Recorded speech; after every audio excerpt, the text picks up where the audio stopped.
విజయవాడలో నేరాలు అదుపు చేయడం, అసాంఘిక కార్యక్రమాలకు అడ్డుకట్ట వేసేందుకు ప్రత్యేక ప్రణాళిక రూపొందించినట్లు డీసీపీ హరికృష్ణ తెలిపారు.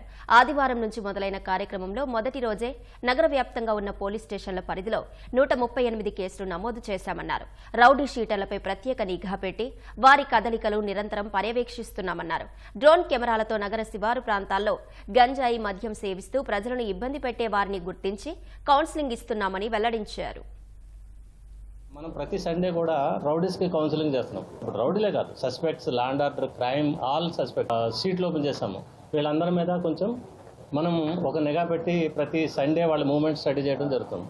మనం ఒక ఆకస్మిక తనిఖీ చేసి కోడల్లో చెక్ చేసినప్పుడు ఆ వ్యక్తుల్లో కనుక వీళ్ళు కూడా ఉన్నట్టయితే వాళ్ళు ప్రాక్టికల్గా మనం చెప్పిన కౌన్సిలింగ్కి అతను చేసేదానికి తేడా ఉన్నట్టు. మిగతా వాళ్ళకి కొంచెం ఇబ్బందికరమైనటువంటి సిచ్యువేషన్ తీసుకురావడం అనేది లేకుండా శాంతి భద్రతలు మరింత పటిష్టంగా ఉంటాయి. ఈ 3 కాన్సెప్ట్లతోటి ఒక స్పెషల్ డ్రైవ్ నేను టేకప్ చేయడం జరిగింది. మాసివ్గా తీసుకెళ్ళిపోయి అక్కడి నుంచి ఒక ఏఆర్ గ్రౌండ్స్, పోలీస్ స్టేషన్ పరిధిలోనూ ఇలా విశాలంగా ఉన్న ప్రదేశాల్లో పెట్టి బ్రెత్ అనలైజర్తో టెస్ట్ చేసి వాళ్ళు తాగున్నట్టయితే కేసు రాయడంతో పాటుగా కొద్దిగా కౌన్సిలింగ్ చేసి వెంటనే వాళ్ళ పేరెంట్స్ కూడా తెలియపరిచి, లేకపోతే భార్య పిల్లలు అయితే వాళ్ళు కూడా తెలియపరిచి, అమ్మ చెప్పండి, రోడ్ల మీదకి రావద్దు. ఇది మా కాన్సెప్ట్.